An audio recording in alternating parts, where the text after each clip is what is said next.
జ్ఞాన స్వరూపులకు ఆత్మ బంధువులందరికీ కూడా స్వాధ్యాయ వందనాలు.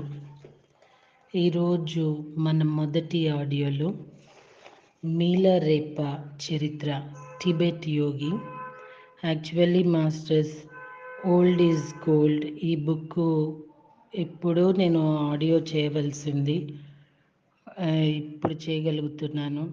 ఈ పుస్తకాన్ని కూడా ఎంతోమంది టెలిగ్రామ్ ద్వారా కూడా ఆడియో చేయమని అడగటం జరిగింది. నేను ఈ మాస్టర్ గారి యొక్క పర్మిషన్ తీసుకొని ఈ పుస్తకం ఆడియో చేస్తున్నాను. సో కేవలం ఈ జ్ఞానాన్ని నేను అందుకొని నేను తెలుసుకొని జ్ఞాన స్వరూపులైన మీకు అందించడం కోసం మాత్రమేను. ఈ భరద్వాజ మాస్టర్ గారు కూడా జ్ఞానాన్ని సొమ్ము చేసుకోవటానికి కాకుండా జ్ఞానాన్ని 10 మందికి విస్తరింప చేయటమే ఆయన కోరుకునే నేపథ్యంలో మనకి ఈ అవకాశం లభించింది. మరింత మందికి ఈ జ్ఞానం అందాలని ఇలాంటి మహనీయులు ఇలాంటి పుస్తకాలు చాలా తక్కువ ప్రైజ్కి కూడా ఇస్తూ ఉంటారు. అలానే భువన్ చంద్ర గారు కూడా వాళ్ళు అనే పుస్తకాన్ని తక్కువ ప్రైజ్కి అయితే కొనుక్కోగలుగుతారు.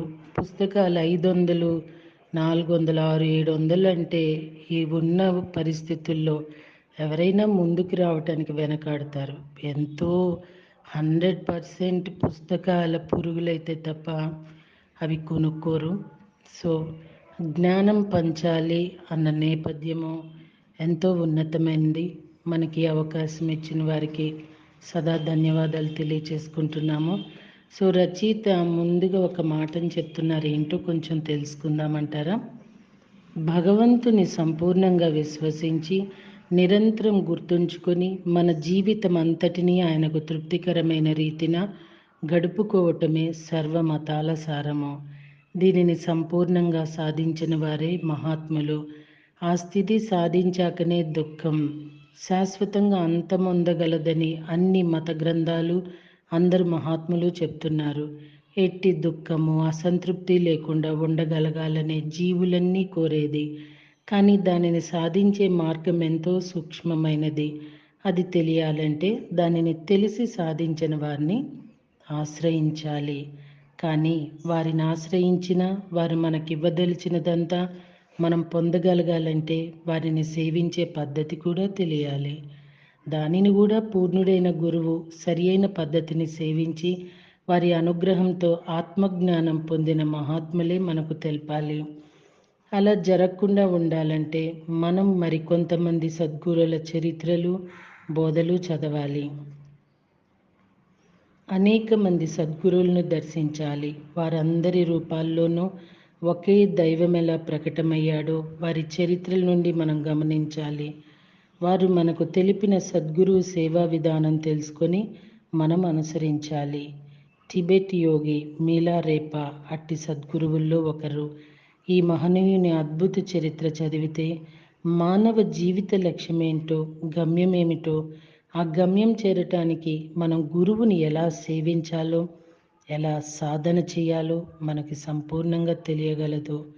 సాధన సక్రమంగా జరగడానికై తీసుకోవలసిన జాగ్రత్తలు ఆయన బోధనలో మనకు లభిస్తాయి. సామాన్య మానవుల్లా జన్మించి ఉత్తమ సాధకునిలా సాధన చేసి గొప్ప మహాత్మునిగా రూపొందిన మీలారేపా దివ్య చరిత్ర మనలను సాధనకు సద్గురు సేవకు ఉన్ముఖులను చేస్తుంది అని చెప్తున్నారు. ప్రతి ఒక్కరిని మీలారేపా జీవిత చరిత్ర తెలుసుకోమంటారు స్వాధ్యాయ ప్రియులు పత్రిజీ. నిజం చెప్పాలంటే మాస్టర్స్ ఈరోజు మనము వాళ్ళు పడినంత కష్టం పడకుండా ఎన్నో పొందుతున్నాము. నిజంగా ఈ కాలంలో మనం పొందుతున్నది మరింత డెడికేషన్తో ఆ చైతన్యాన్ని ఆ తత్వాన్ని అర్థం చేసుకుంటే మనం ఇంకెంతో ఎదగొచ్చు కదా. ఈరోజు మీలారేపా యొక్క జననం బాల్యం గురించి చెప్తున్నారు. నా పేరు రేచుంగ్. నేను ఇంతవరకు ఈ ప్రపంచంలో అవతరించిన మహాయోగులందరిలోకి అత్యంత మహనీయులైన జెట్సన్ మిలారేపా శిష్యుణ్ణి. అటువంటి యోగి ఇంతకు ముందు అవతరించలేదు, ఇక ముందు కూడా మనకు లభించబోరు. ఆయన మహాసమాధి చెందటానికి ముందు నాకు ధ్యానంలో ఒక దివ్య సందేశం అందింది.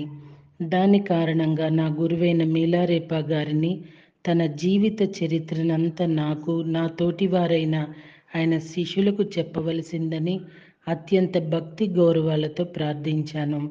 నా ప్రార్థనను నా గురు బంధువులందరూ సమర్థించారు. అందరికీ అప్పటి వరకు ఆయన జీవిత చరిత్రలో కొన్ని సన్నివేశాలు మాత్రమే తెలుసు. మా అందరికీ ఆయన జీవితంలో జరిగిన అనేక అద్భుత సన్నివేశాలను తెలుసుకోవాలన్న తీవ్రమైన ఆకాంక్ష ఉండేది. ఆయన జీవితంలో జరిగిన అద్భుతమైన సన్నివేశాలను, నిర్యాణాన్ని పొందటానికై ఆయన ఎదుర్కొన్న కష్టాలు, ఆయన సంపాదించిన అపూర్వ విజ్ఞానము, సాధించిన ఘన విజయాలు తెలుసుకొని ప్రపంచానికి అందజేయడం వలన ఈ ప్రపంచం ఆధ్యాత్మికంగా ఎంతో సంపన్నమవుతుందని భావించాను. నా ప్రార్థనను అత్యంత దయామయులైన ఆయన మన్నించారు. నేనెంతో శ్రద్ధగా ఆయన చెప్పినదంతా వింటూ ఏ రోజుకు ఆ రోజు గ్రంథస్థం చేయటానికి ఉపక్రమించాను. దండనార్హులైన తన శత్రువులను తగిన విధంగా శిక్షించడానికి చిన్నతనమంతా క్షుద్ర విద్యలను అభ్యసించటంలో గడపటము, తరువాత అటువంటి తన ప్రవర్తనకు పశ్చాత్తాపం చెంది సత్యాన్వేషణకే తీవ్రమైన పరితాపం చెందడము, జ్ఞానాన్ని పొందాలనే తపనలో ఆయన శారీరకంగా, మానసికంగా తీవ్రమైన కష్టాలను ఓర్పుతో సహించిన విషయము, ఎప్పటికప్పుడు నశ్వరమైన ప్రతి అనుభవాన్ని త్రోసిపుచ్చుతూ భద్రమైన మార్గాన్ని పయనించటము, తన జ్ఞానాన్వేషణలో ఓటమిని ఎన్నడూ దరిచేరనీయక చివరకు ఘన విజయాన్ని సాధించిన సంగతి, తన దివ్యానుభవాలను శాశ్వతం పరుచుకోవడానికి ప్రపంచం నుండి దూరంగా తొలగి కొండ గుహల్లో ఉంటూ అసాధ్యములైన సాధనలు అభ్యసించిన సంగతి, తన జీవిత చరమ దశలో తనను ఆశ్రయించిన నాలాంటి ఎందరో శిష్యులను ఉద్ధరించడానికి అనుక్షణము వెచ్చించిన విషయము ఆయన గురించి సామాన్యంగా మనకు తెలిసినదే. మనకు ఆయన గురించి ఎంత తెలిసినా సరే అది ఆయన జీవిత సాగరంలో ఏ కొంచెమో మాత్రమే. తెలుసుకోవాల్సింది ఇంకా ఎంతో ఉంది. ఆహా! ఆయన తన జీవితంలోని అనేక అమూల్య వివరాలను తెలుపుతూ మా కన్నుల నుండి ఆనంద బాష్పాలు కురిసేటంతగా సంతోషపెట్టడానికి ఎంతటి భావాలను మాలో నింపేవారో కదా. నా జీవితంలోని అతి చిన్న సంఘటనను ఆయన నవ్వులతో చెప్తుంటే ఆయన చెప్పే ప్రతి పలుకు జీవిత పర్యంతము మరిచిపోకుండా మా హృదయాలలో పదిలపరుచుకోవటానికి మేమెంత శ్రద్ధగా వినేవారమో కదా. నా గురువు నాకు చెప్పిన తన దివ్య చరిత్రను ఇప్పుడు తిరిగి కూర్చడానికి నేనెంత యోగ్యత లేనివాడనో, అయినా ఆ పలుకులను గ్రంథస్థం చేస్తున్న నేనెంత ధన్యుణ్ణి. ఇక్కడ మీరు చదువుతున్న ప్రతి అక్షరము సత్యమే.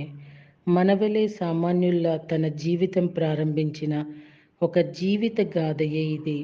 అయితే ముగింపు మాత్రం ఎంత తేడానో. మరో రకంగా చెప్పాలంటే విశ్వమంతా తానే నిండి ఉన్నాననే సంపూర్ణ ఏకత్వంను అనుభవపూర్వకంగా గ్రహించటం, అదే ముక్తి. అటువంటి స్థితిని పొందిన వారు ఏ కొద్దిమందో అతి దుఃఖకారకమైన పాపాలను చేసి కూడా మళ్ళీ జీవితం ఉన్నంత చక్కబరుచుకోవటానికి పొందగలిగిన ఫలాన్ని పొందిన వారు ఏ కొద్దిమందో. మీలారేపా గారు ఆ పనే చేశారు. ఇప్పుడు ఆయన భౌతిక శరీరం ఒక బూడిద ప్రోగు మాత్రమే కావచ్చు, అయినా సజీవంగా మా మధ్య ఏ మీలారేపా అయితే నిలిచారో ఆ మీలారేపానే నాటికి నేటికి నా గురుదేవులు. పరమశ్రేష్ఠుడైన గురుదేవ, నీకు వందనములు. నేను వ్రాయు నీ చరిత్ర పైన నీ కృపాదృష్టి వర్షించునుగాన.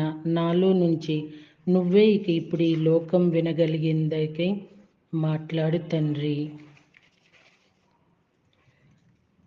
చెప్పాలంటే మాస్టర్స్, మీలారేపా చాలా చాలా గొప్ప మాస్టర్ అని చెప్తూ ఉంటారు. నిజంగా ఇక్కడ చెప్పినట్టుగా మనకి రామాయణం తెలుసు అంటాం, భారతం తెలుసు అంటాము. కానీ తెలియని విషయాలు వాటిల్లో ఎన్నో కూర్చి ఉంటాయి. అవి మనం కులంకుషంగా తెలుసుకోగలిగితే తప్ప తెలియవు. ఇక్కడ అలాంటిదే ఈ చరిత్ర కూడాను. ఈరోజే నేను నా కూతురు చెప్తుంటే విన్నాను. నాకు ఇప్పటివరకు తెలీదు. యాక్చువల్లీ మీకు తెలిసేమో, శివునికి తపస్సు చేసి రావణాసుడు పార్వతీదేవినే కోరుకున్నట్ట. సో పార్వతీదేవి ఆయన వరాలు ఇచ్చేస్తాడు కదా బోళా శంకరుడు. వరం ఇచ్చేస్తే పార్వతీదేవి వచ్చి మీరెవరు అసలు ఇలా ఇవ్వటానికని గొడవ చేస్తుందట. సరే ఆయన వరం ఇచ్చేశాడు కాబట్టి ఇచ్చిన మాట ఇచ్చిన వరము ఎప్పుడూ కూడా వాళ్ళు కాదనరు, వెనక్కు తీసుకోరు. కాబట్టి పార్వతీదేవి మండోదరిని సృష్టించటం జరిగిందట. ఆమె అతిలోక సుందరి అంటారు చెప్పాలంటేనండి. చాలా సౌందర్యవతి అని చెప్తూ ఉంటారు కదా. ఆమె పార్వతీదేవి అన్నట్టుగా రావణాసుడు వివాహం చేసుకోవటం జరిగిందని విన్నాను. యాక్చువల్లీ నాకైతే ఇది తెలియదండి. తను ఎక్కడో చదివిందట. సో ఇట్లా మనకి తెలియని విషయాలు చాలా ఉంటూ ఉంటాయి కదా. ఇది విన్నదేగా, ఇది తెలిసిందేగా అనుకున్న నేపథ్యంలో మనకు తెలియని ఎన్నో మనం మిస్ అయిపోతూ ఉంటామేమోనండి. I right masters? మళ్ళీ రేపటి రోజున 2వ అధ్యాయంలో కలుద్దామా ఆయన విద్యాభ్యాసం గురించి. Thank you.